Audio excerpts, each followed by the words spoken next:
Now every journey comes to an end. हर जर्नी एक अंत पर आती ही है। सिमज में हम तुम लोग को, वैसे तो आज फेयरवेल है, बैनर भी हमने फेयरवेल का ही बनाया है, लेकिन हमारी फिलॉसफी से देखें तो हम कभी फेयरवेल तुमको नहीं देंगे। तुम लोग बहुत लकी हो। लकी इस मायने में हो कि अभी तुम्हारे फाइनल ईयर का एग्जामिनेशन का डिग्री नहीं मिला और तुम्हारे हाथ में जॉब ऑफर्स हैं कई एक बच्चों के हाथ में।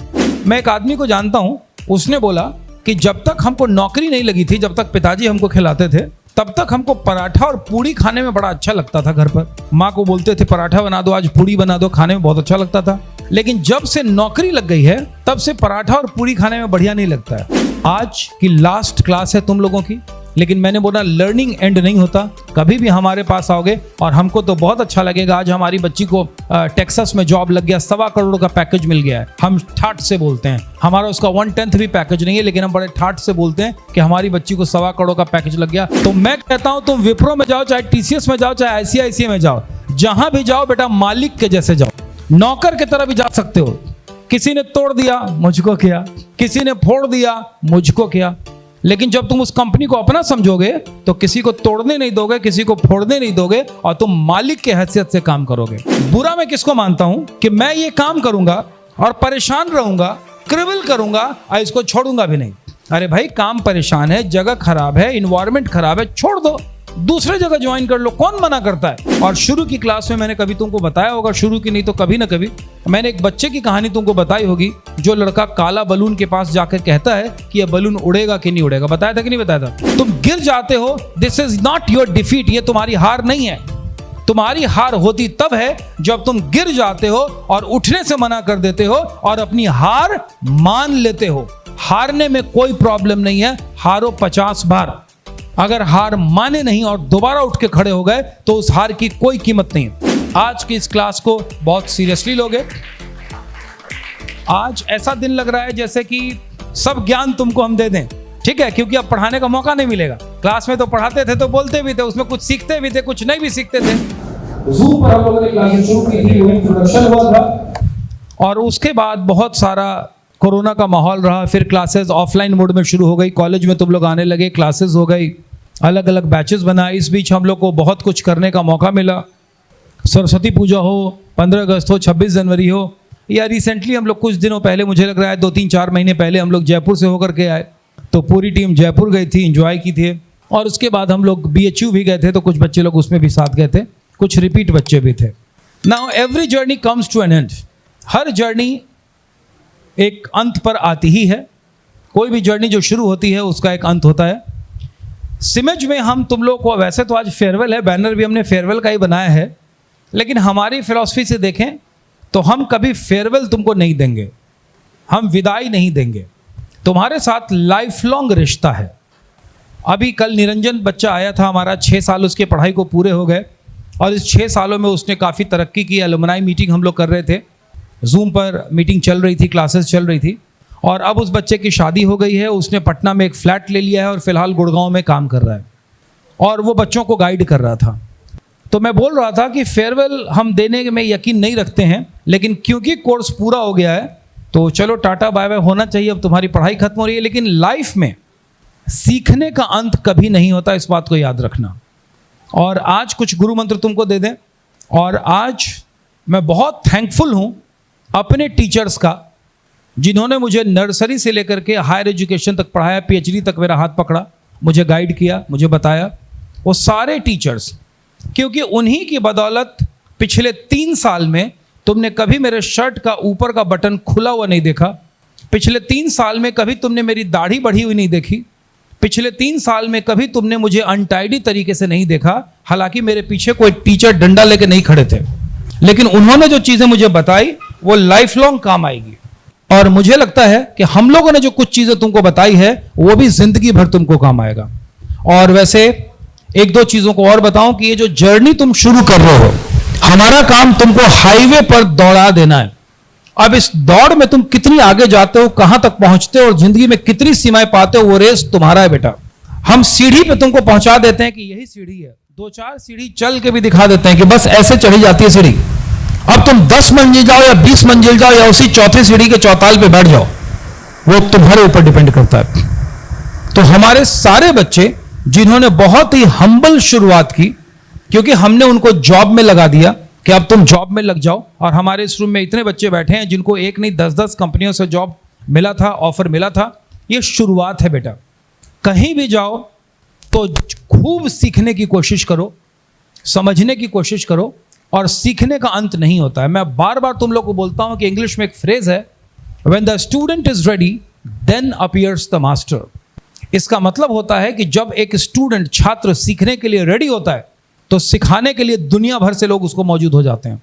और अगर तुम सीखने के लिए मौजूद नहीं हो तो दुनिया में बढ़िया से बढ़िया टीचर से तुम कुछ नहीं सीख सकते हो। और सीखना चाहोगे तो चींटी को देख करके चढ़ सीख जाओगे कि चींटी पहाड़ पे चढ़ रही है, दीवार पे चढ़ रही है, गिर रही है, लेकिन फिर भी चढ़ रही है। सीखने के मोड में आओगे तो कभी भी सीख जाओगे। तुम लोग बहुत लकी हो। लकी इस मायने में हो कि अभी तुम्हारे फाइनल ईयर का एग्जामिनेशन का डिग्री नहीं मिला और तुम्हारे हाथ में जॉब ऑफर्स हैं कई एक बच्चों के हाथ में। कुछ से मैं मिल रहा था तो वो बोली कि मैंने जॉब के लिए अप्लाई ही नहीं किया, मुझे अभी जॉब नहीं करना है हेल्थ रीज़न की वजह से, हेल्थ इशू की वजह से। और उसने बोला कि मैं आगे की पढ़ाई करूंगी। दैट इज़ फाइन, चलो बढ़िया है, आगे के हायर स्टडीज़ में जाओ। मेरे कहने का मतलब है you should be on track. तुम्हारे उम्र के कई एक लोग ट्रैक नहीं मिल पाता, रास्ता नहीं मिल पाता। और इंगेज तो सबको रहना है। आगे आ जाओ बेटा, इधर आकर के लास्ट में बैठ जाओ बॉयज। तो वैसी कंडीशन में वो लोग क्या करते हैं कि वो लोग कहते हैं कि हम कंपटीशन की तैयारी कर रहे हैं, आखिर कुछ भी सम्मानजनक तो बोलना है। तो ये बात बोल करके कि मैं कंपटीशन की, बैंकिंग की, रेलवेज की, सरकारी जॉब की तैयारी कर रहा हूँ, वो 1, 2, 4, 5 साल तो बचा लेते हैं। लोग भी माँ बाप से पूछते हैं तब बेटा क्या कर रहा है? अभी तैयारी कर रहा है, प्रिपरेशन कर रहा है। कब तक तैयारी का बहाना लोगे? 4 साल, 5 साल, 6 साल, कितने दिनों तक तैयारी करते रहोगे? तो तुम सभी बच्चे बहुत खुश नसीब हो कि तुमको अगला रास्ता मिल गया है। बिकॉज जिंदगी में जो भटकाव का समय होता है, ये जो भटकाव का समय होता है, यही ग्रेजुएशन के बाद वाला होता है। क्योंकि एक मोटा मोटी हमने डिग्री तो अटेंड कर ली है, अब इसके बाद सवाल ये उठता है कि आगे क्या करें। कुछ मास्टर्स की तलाश में जाते हैं, कुछ कहते हैं कि मैं जॉब की तैयारी कर रहा हूँ। हमेशा दूर का सोचो, टेम्पररी फीलिंग को मत समझना। मैं इस बात को बता रहा हूँ। यही वजह है कि मैंने बच्चियाँ जो भी लोग मेरे को फ़ोन किए, व्हाट्सअप किए, मिले या आकर के पूछे, मैंने बोला कि जो तुमको मिला है उसको लर्निंग पीरियड समझो। और मेरा तुम लोगों के लिए लेसन होता है कि तुम्हारा ग्रेजुएशन 3 साल का मत मानो बेटा, इसको कम से कम 5 साल का मानो। 3 साल तुमने फीस दे के पढ़ाई की है क्लासरूम में, 2 साल कंपनी में जाके तुम उसका प्रैक्टिकल करने जा रहे हो। तुम ऐसा मान के चलो, अभी जॉब मत मान के चलो, अभी तुम सीखो 2 साल। अभी तो तुम निकले हो, क्लासरूम से बाहर निकले हो, और जब इस 2 साल में सीख जाओगे तब जाके तुम रियलिस्टिक दुनिया से तुमको वास्ता मिलेगा, और तब तुम जाके थोड़ा सा पकोगे। जब तुम 2-3 साल काम कर लेते हो, खुद से कमा लेते हो, तो उसके बाद जीवन में जो करना है करो। बढ़िया बढ़िया मोटरसाइकिल खरीदनी है, गाड़ी खरीदनी है, फ्लैट खरीदना है, घूमने जाना है, खुद से कमा के जाओ, बहुत बढ़िया बात है। इससे बढ़िया कोई और चीज़ नहीं हो सकती है। मैं एक आदमी को जानता हूँ, उसने बोला कि जब तक हमको नौकरी नहीं लगी थी, जब तक पिताजी हमको खिलाते थे, माता पिताजी खिलाते थे, नौकरी नहीं लगी थी, तब तक हमको पराठा और पूड़ी खाने में बड़ा अच्छा लगता था। घर पर माँ को बोलते थे पराठा बना दो, आज पूड़ी बना दो, खाने में बहुत अच्छा लगता था। लेकिन जब से नौकरी लग गई है तब से पराठा और पूड़ी खाने में बढ़िया नहीं लगता है, क्योंकि अब उसके लिए कमाना पड़ता है। तो पहले मुफ्त का मिल रहा था, बोलते ही तो बड़ा अच्छा लगता था। लेकिन मैं चाहता हूं कि सबसे बेहतरीन पराठा, पूड़ी, मिठाई वही है जो तुम अपने मेहनत से खुद खाते हो और अपने माता पिता को खिलाते हो। तुम्हारी शुरुआत अभी हुई है, अभी लाइफ में बहुत आगे जाना है। जब एक रास्ता बदल लेता है ना, ट्रेडिशन एक नई लीक पे चल लेता है, तो फिर आने वाले सभी लोगों के लिए एक नया रास्ता मिलता है। तुम्हारे लाइफ में सेटल होने से हो सकता है कि तुम्हारी फैमिली से आज तक कोई हैदराबाद नहीं गया हो, आज तक कोई पुणे नहीं गया हो, आज तक कोई बैंगलोर नहीं गया हो जॉब के लिए, और आज उस घर से एक बेटा निकल के जा रहा है, एक बेटी निकल के जा रही है। अब तुम्हारी छोटी बहन और छोटे भाई को भी रास्ता मिल जाएगा कि भैया तो मेरे बैंगलोर में है, पुणे में है, हैदराबाद में है, दीदी मैं भी जा सकता हूँ, मैं भी कुछ कर सकता हूँ। तुम गाइड पकड़ पाने की स्थिति में होगे। और अभी जो तुम कूप मंडूक बने हुए होते हो, कुएं के मेढक, जिसको दुनिया उतनी ही सी लगती है, उससे बाहर निकल पाओगे। और 5 साल बाद जब उन शहरों में काम करके वापस लौटोगे तो तुम बदल चुके होगे और तुम्हारे लिए अपॉर्चुनिटीज का संसार आगे होगा। आज की लास्ट क्लास है तुम लोगों की, लेकिन मैंने बोला लर्निंग एंड नहीं होता। कभी भी हमारे पास आओगे और हमको तो बहुत अच्छा लगेगा। आज हमारी बच्ची को टेक्सास में जॉब लग गया, 2.25 करोड़ का पैकेज मिल गया है। हम ठाठ से बोलते हैं, हमारा पैकेज नहीं है, हमारा उसका 1/10 भी पैकेज नहीं है, लेकिन हम बड़े ठाठ से बोलते हैं कि हमारी बच्ची को 1.25 करोड़ का पैकेज लग गया, दूसरी बच्ची विदेश में चली गई, एक कैलिफोर्निया में चला गया, इतने लाख का पैकेज मिल गया, इंडिया में 75 लाख का पैकेज मिल गया। तुमको भी एक दिन पैकेज मिलेगा, तुम्हारे माता पिता को खुशी होगी और उतनी ही खुशी हमको होगी कि हमारा बच्चा यहाँ पहुँच गया। तो हमारा तुम्हारा एक रिश्ता लाइफ लॉन्ग चलने वाला है और हम तुमको विदाई देने के बिल्कुल मूड में नहीं है। क्योंकि बच्चों की विदाई कैसे, तुम लोग जब आओगे हम देखेंगे और हमारा चेहरा खिल जाएगा कि हाँ पटना आए हो, हमसे मिलने आए हो। और सिमज तुम्हारी फैमिली है। 2-3 चीज़ तो मैं हमेशा चाहूँगा। आज तुम लोग को जॉब लग गया है, तुम लोग अब जॉब वाले हो गए हो। घर वाले कल तक तुमको प्यार करते थे, अब शायद उनके नज़र में थोड़ी इज्जत भी आ जाएगी कि अब मेरा बच्चा ट्रैक पे चला गया। अब तुम सफल हो चुके हो, अब तुमने प्रूव कर दिया कि पापा आपने जिस काम से मेरे को भेजा था मैंने वो काम पूरे ईमानदारी से पूरा किया। अब इसमें कोई मिसट्रस्ट वाली बात नहीं है, दैट इज परफेक्टली फाइन। लेकिन जैसा कि मैंने बोला था कि लाइफ में आगे बढ़ने का मौका कभी चूकना नहीं चाहिए। मैं एक लेसन तुम लोग को देता हूं। दे वर 2 फ्रेंड्स, ध्यान से सुनना उस बात को, और शायद आगे की प्रोफेशनल लाइफ में तुमको ये मदद करे।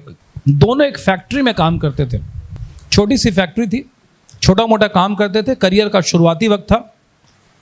और दोनों उस फैक्ट्री में जब काम करते थे तो काम करते करते उन्होंने कुछ साल काम किया, उसके बाद दोनों ने अपने रास्ते बदल लिए। कोई अलग फैक्ट्री में चला गया, कोई अलग काम पे चला गया। और उसके बाद इस घटना के दशकों बीत गए, 30-40 साल बीत गए। और उसके बाद एक जो दोस्त था उसमें से, उसने अपनी एक फैक्ट्री बना ली, वो उस फैक्ट्री का मालिक हो गया, करोड़ों का उसका बिजनेस हो गया। दूसरा जो दोस्त था वो अलग अलग जगहों पे काम करता रहा और काम करके अंत में रिटायर हो गया। जब रिटायर हो गया तो उसको याद आया कि उस दोस्त के साथ मैंने अपना करियर शुरू किया था, आज वो इतनी बड़ी फैक्ट्री का मालिक हो गया है, जाके मिलता हूँ। वो गया और उससे मिला और उसने कहा कि तुम इतनी बड़ी फैक्ट्री के मालिक हो गए, अब तुम करोड़ों कमा रहे हो, बहुत अच्छा तुमने डिसीजन लिया कि तुमने नौकरी छोड़ दी और बिजनेस करने का सोचा। उसने कहा ठीक है। और फिर उस मालिक जो था, जो मालिक बन चुका था, उसने अपने दोस्त से पूछा तुम ये कह रहे हो कि मैं आज मालिक बन गया हूँ, तुमको याद है कि हम लोग उस फैक्ट्री में, चीनी मिल की फैक्ट्री में काम करते थे? उसने बोला कि हाँ याद है। और उसने बोला कि याद है तुमको एक बार रात में हम लोग 12 बजे लौट रहे थे नाइट ड्यूटी करके, और मुझे याद आया कि फैक्ट्री में पंखा चलता हुआ रह गया था, उसको ऑफ करना हम भूल गए थे। उसने कहा याद आ गया, और तुम बेवकूफ़ की तरह चले गए थे 5 किलोमीटर वापस पैदल कि जाके मैं पंखा ऑफ करके आता हूँ, फैक्ट्री में पंखा खुला छोड़ आया हूँ। मैं तो चला गया था, तुम वापस गए थे पैदल। उसने बोला कि हाँ, मैं उस दिन भी फैक्ट्री का मालिक था। तो मैं कहता हूं तुम विप्रो में जाओ, चाहे टीसीएस में जाओ, चाहे आईसीआईसीआई में जाओ, जहां भी जाओ बेटा मालिक के जैसे जाओ, नौकर की तरह भी जा सकते हो। किसी ने तोड़ दिया मुझको किया, किसी ने फोड़ दिया मुझको किया, लेकिन जब तुम उस कंपनी को अपना समझोगे तो किसी को तोड़ने नहीं दोगे, किसी को फोड़ने नहीं दोगे, और तुम मालिक के हैसियत से काम करोगे। तो दोनों ऑप्शन तुम्हारे दिमाग में है। तुम अपने आप को एक कर्मचारी मान के कर सकते हो कि मुझे इससे कोई मतलब नहीं है, और अपने आप को जहां रहोगे मालिक मान के काम करोगे। एक ड्राइवर जब गाड़ी को चलाता है तो आप उस ड्राइवर के गाड़ी चलाने को देख के समझ सकते हैं कि वो एक लेबर कैटेगरी का है। बेटा इधर बैठ जाओ, लास्ट। वो एक लेबर कैटेगरी का है या वो मालिकाना हक के साथ गाड़ी चला रहा है, आप उसके गाड़ी चलाने के तरीके को देख के समझते हो। तो मेरा मैसेज तुमको यही है कि जिंदगी में जहां जाओ मालिकाना हक के साथ जाओ, और जहां भी जाओ लाइमलाइट में रहो। तुम्हारे अगले 5 साल की उम्र है सीखने की, मैं एकदम स्पष्ट बता रहा हूं। अभी कमाने में मत लग जाना। अगर तुम सीखने पर रहोगे कि मुझे नई चीजों को सीखना है, नई चीजों की जिम्मेदारी लेनी है, money will follow you, trust me. पैसा तुमको फॉलो करेगा। अगर तुम पैसे के पीछे चले जाओगे, you are never going to get that, as simple as it is. अब तो अंकल आते नहीं है, चेयरमैन सर, शायद तुम लोगों ने कभी किसी प्रोग्राम में अंकल को देखा भी है, नीरज सर के पापा। मैंने एक बार उनसे पूछा, कुल्हड़िया कॉम्प्लेक्स में हम लोग थे, उस टाइम हमारा संस्थान छोटा था, हम करियर कैटलिस्ट में थे, और अंकल जी ने मुझे बोला कि पोदार जी जानते हैं अधिकारी किसको कहते हैं? मैंने बोला हाँ अंकल, ऑफिसर, अधिकारी। अधिकारी जिसके पास अधिकार है वही तो होता है अधिकारी। अधिकारी और कौन होता है? जिसके पास अधिकार है वही अधिकारी है। तो अंकल बोले नहीं, वैसे नहीं फार्मूला है पोदार जी। मैंने बोला तो अंकल? बोला अधिकारी का एक ही फार्मूला होता है, अधिक कार्य। जो अधिक काम करेगा सो अधिकारी हो जाएगा। बोलो tell me I am right और रॉन्ग? तुम क्लास अटेंड कर रहे थे अपना बैच 1, बैच 2 या बैच 3 में, और उसी में जिम्मेदारी ले लोगे कोई काम की, तो क्या तुम्हारे पास अथॉरिटी आएगी कि नहीं आएगी? जो काम करता है अथॉरिटी उसी के पास आती है, और जो काम नहीं करता है उसके पास अथॉरिटी क्या आएगी? नाम के लिए फिर आप रहेंगे मोहर मारने के लिए। तो ये बात को ध्यान रखना, काम से मुंह मत मोड़ना, और काम को तुम इंजॉय कर सकते हो। तुमने 3 साल तुम लोग का बीत चुका है, पूरी पढ़ाई हो चुकी है। 2 तरीके से तुमने लोगों को रीड किया होगा। किसी किसी के लिए पढ़ाना टास्क होगा, भार होगा, और कोई पढ़ाने को एंजॉय करते होंगे। जितने घंटे तुम चेयर पे बैठे रहते हो ना, उतने घंटे कुछ लोग खड़े होकर के भी तुमको पढ़ाते होंगे और लगातार बोलते होंगे। वो अपने काम को एंजॉय कर रहे हैं या उनके लिए काम हेडेक है? वो एंजॉय कर रहे हैं। लेकिन कभी कभी काम उनके लिए हेडेक हो सकता है जब काम करने का उनका मन न हो। तो 2 ही बात है, तुम्हारे पास 2 ही ऑप्शन है। पहला, अपने काम, जो काम तुमको मिला है उसमें मन लगाओ, और दूसरा, जो काम तुमको मिला है उसमें मन लगाओ। दूसरा कोई ऑप्शन नहीं है। ये नहीं होता है कि मेरा काम में मन नहीं है। तुम्हारे पास और हमारे पास ये लग्जरी नहीं है, इसको समझो। हमारे को वो काम करना ही पड़ेगा। अब तुम्हारी जिससे शादी हो गई है वही सबसे बढ़िया है। सेकंड मैरिज के चक्कर में मत सोचो, मत पड़ो। जो हो गई है बस बढ़िया हो गई है, ठीक है। सब में खूबियाँ होती है, खामी होती है, चलो ठीक है। तो जो तुमको नौकरी मिल गई, या तो उसमें खुश रहो, या नहीं तो ये कैपेबिलिटी डेवलप करो कि मेरे को नहीं जम रहा है, मैं इसको छोड़ के किसी दूसरे फील्ड में जाऊंगा, दूसरी कंपनी में जाऊंगा, दूसरे डोमेन में जाऊंगा। मैं इसको बुरा नहीं मानता हूं। बुरा मैं किसको मानता हूं? कि मैं ये काम करूंगा और परेशान रहूंगा, क्रिबल करूंगा और इसको छोड़ूंगा भी नहीं।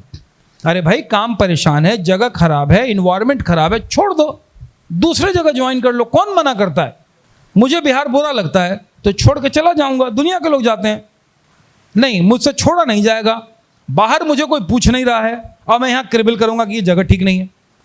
तो ऐसे लोग अपनी जिंदगी खुद जहन्नुम बना लेते हैं। इस बेवकूफियों में मत पड़ो।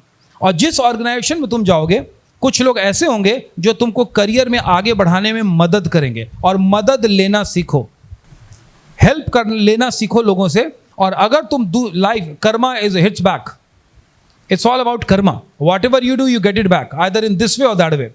हम जो करते हैं वो हमको रिटर्न मिलता है। 3 साल तक तुम लोग को हम लोगों ने यही सिखाने की, बताने की, समझाने की, पढ़ाने की कोशिश की। अब आज तुम जा रहे हो, परसों मुझे सड़क पे मिलोगे और मेरे को तुम विश नहीं करोगे, इससे मेरा क्या हो जाएगा? और तुम विश कर दोगे, इससे मेरा क्या हो जाएगा? इससे मेरे ऊपर कोई फर्क नहीं पड़ता है। फर्क वहां पर पड़ता है। मैंने आज क्लास की शुरुआत की और मैंने अपने टीचर को याद किया, उनको थैंक्स कहा, और रोज करता हूं कि सर आपने मुझे पढ़ा करके इस लायक बनाया है। मैं आपका प्रोडक्ट हूं। मैं किसका प्रोडक्ट हूं?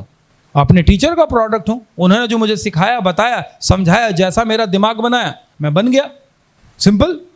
तो ये सारा क्रेडिट मेरे सिखाने वालों को जाता है। और ये सिखाने वाले ज़रूरी नहीं है कि मेरे स्कूल के टीचर हों और कॉलेज के टीचर हों। ये सिखाने वाले मेरे बड़े भाई भी हो सकते हैं, माँ बाप भी हो सकते हैं, बड़ी बहन भी हो सकती है, समाज के लोग भी हो सकते हैं, और मेरा कोई बेस्ट दोस्त भी हो सकता है जो मुझे रास्ते पर गाइड करे।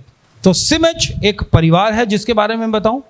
कहीं भी तुम जाओगे, आज जब हम तुमको कहते हैं कि बेंगलोर जा रहे हो, पुणे जा रहे हो, वहाँ हमारा एलुमनाई चैप्टर है, सिमेज के बच्चे हैं, तो इस भरोसे के साथ कहते हैं कि 5 साल बाद जब कोई दूसरा बैच जाएगा 2028 में, तो हम कहेंगे जाओ इस बैच का बच्चा है, सिमेज का नाम लेना बस काम काफ़ी है। मैं ये उम्मीद करता हूं कि पुराने सारे एलुमनाई हमारे बच्चे को हैंड हेल्डिंग के लिए तैयार हैं, और जब तुम पुराने पड़ जाओगे तो तुम भी अपने वक्त को मत भूलना, और तुम भी दूसरे की हैंड हेल्डिंग के लिए तैयार रहना। लाइफ हमें बहुत तरीके से सिखाती है, ज़रूरी नहीं है कि वो डायरेक्टली सिखा दे, कई बार घुमा फिरा के चीज़ों को बताती है। लेकिन आज की ये जो अंतिम क्लास होने जा रही है, पहले दिन भी मैंने तुमको बताया था, और शुरू की क्लास में मैंने कभी तुमको बताया होगा, शुरू की नहीं तो कभी ना कभी मैंने एक बच्चे की कहानी तुमको बताई होगी, जो लड़का काला बलून के पास जाकर कहता है कि यह बलून उड़ेगा कि नहीं उड़ेगा। बताया था कि नहीं बताया था? Yes no? नो नहीं बताया था? बताया होगा, कभी क्लास में बताया होगा, हो सकता है। Okay, that's very simple. मैं दोबारा से बता देता हूँ।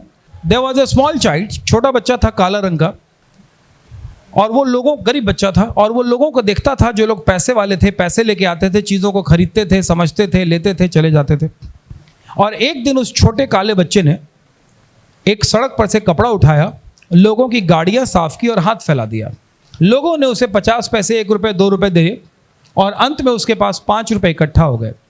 जब 5 रुपये इकट्ठा हो गए तो वो लेकर दौड़ता हुआ उसी जगह पे पहुंचा जहां वो रोज लोगों को देखता था कि लोग वहां पैसे लेकर के आते थे और सामान खरीदते थे। तो जैसे ही चाट वाले ने उसको देखा, उसने कहा लाओ 5 रुपए, मैं तुम्हें 5 रुपए की चाट खिलाता हूँ। बच्चे ने कभी चाट खाया नहीं था, वो केवल लोगों को देखता था। लेकिन आज उसने सोचा कि मेरे पास 5 रुपए है, मैं या तो चाट खा लूँ या मिठाई खा लो। उसने चाट वाले को मना कर दिया कि नहीं, 5 ही रुपया नहीं लेना है। मिठाई वाले ने बुलाया कि आओ मेरे पास मिठाई खा लो। उसने कहा मिठाई भी नहीं खाना है। तो आइसक्रीम वाला खुश हो गया कि यहाँ यही 3 दुकान है, चाट वाले की दुकान, मिठाई वाले की दुकान और आइसक्रीम की। उसने कहा आओ आओ बच्चे इधर आओ, लाओ 5 रुपये, मैं तुमको आइसक्रीम देता हूँ। उस काले बच्चे ने कहा कि आइसक्रीम भी नहीं चाहिए। उसने बोला तो यहाँ तो यही 3 दुकान है, तो तुम आए काहे के लिए हो? उस बच्चे ने बोला मेरे को एक बलून लेना है, गुब्बारा। उसने कहा बलून? उसने कहा अरे बेवकूफ़, आज तक तुम मुंह देखते थे, लोग खाते थे और तुम देखते थे, आज पैसा है तो खा लो ना, एंजॉय तो कर लो, एक्सपीरियंस तो कर लो। उसने कहा ना, मुझे बलून लेना है। उसने कहा ले लो, तुम्हारी मर्जी। वो काला बच्चा, छोटा बच्चा, उस बलून वाले के पास गया और उसने 5 रुपए का नोट उसके हाथ पे रख दिया, सिक्का। उसने बोला कि मुझे एक बलून चाहिए। उसने कहा कि बिल्कुल 5 रुपए में मैं तुम्हें बलून दे दूंगा। उसने उसे एक बड़ा बलून लाल रंग का निकाला और दे दिया। बच्चे ने कहा नहीं ये नहीं चाहिए। उसने कहा ठीक है। उसने ब्लू रंग का बलून निकाला और उसको दे दिया। बच्चे ने कहा ये भी नहीं चाहिए। उसने कहा कोई बात नहीं। उसने पीले रंग का बलून निकाला और उसको दिया कि ये लो। उसने कहा ये भी नहीं चाहिए। उसने हरे रंग का निकाला। उसने कहा ये भी नहीं चाहिए। उसने कहा कि भाई यही सब तो कलर है जो बच्चे पसंद करते हैं, तुम क्या लेने आए हो 5 रुपए में? उस बच्चे ने उसको बोला कि do you have a black balloon? क्या आपके पास एक काला बलून है? उसने कहा कि हाँ है, लेकिन कोई काला बलून लेता नहीं है, बच्चे गुलाबी, पीला, हरा इसी तरह का बलून लेते हैं। उसने कहा मुझे काला बलून चाहिए। उसने कहा कि ठीक है, ये लो काला बलून।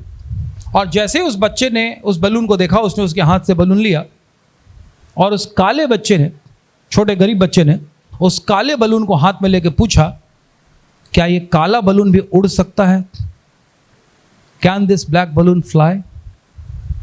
और दुकान वाले ने उसके सवाल को समझा। उसने उसका बलून लिया और उसमें गैस भरा, धागा बांधा और काला बलून तुरंत ऊपर उड़ गया। और फिर दुकानदार ने उस बच्चे को समझाया, it is not the colour of the balloon, it is what inside a balloon which makes a balloon fly high in the sky. I hope कहानी का मैसेज एकदम क्लियर है। You all are like balloons. तुम सारे लोग balloons हो बेटा। किसी भी जगह से पुरानी कहानी पुरानी हो गई, भूल जाओ उन सबको। अब तुम सफलता के शिखर पर हो। अभी जिंदगी में और जाना है, ये शुरुआत है। जिंदगी में अभी और आगे बढ़ोगे और बढ़ते ही जाओगे, लेकिन ये शुरुआत कम नहीं है। कभी भी बेटा अपने आप को किसी से कम मत आंकना।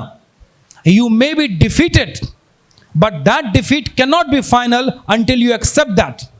It's not that you fell down, but you are defeated when you refuse to get up. तुम गिर जाते हो, this is not your defeat. ये तुम्हारी हार नहीं है।